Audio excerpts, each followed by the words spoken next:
मलाला यूसुफजई अब फिल्म में काम करेंगी। पाकिस्तानी नोबेल इनाम याफ्ता मलाला यूसुफजई गुलकारा ब्यूनस के साथ आलमी उमूर पर काम करेगी। गैर मुल्की खबररसा इदारे के मुताबिक ये फिल्म सियारे की निशानदेही पर मबनी है, जो 10 सालों में हमारी दुनिया को तब्दील कर सकती है। याद रहे कि ये फिल्म 30 मिनट पर मबनी है और इसका उन्वान National United urgent timers for urgent timers है। इस फिल्म में ब्यूनस, Malala Yousafzai, Don Cheadle, Michelle Yeoh और व्हाइट हैकर देखे जाएंगे।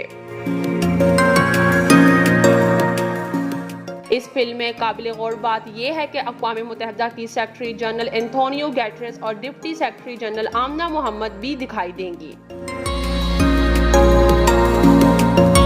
दूसरी जानिब अक़वाम मुत्तहिदा ने कहा कि जूलिया रॉबर्ट्स इस फिल्म के रेडियो नशरियात और ब्रॉडकास्ट वर्जन की मेजबानी करेंगी। वाज़ेह रहे कि फिल्म का प्रीमियर 19 सितंबर को अक़वाम मुत्तहिदा के यूट्यूब चैनल पर होगा।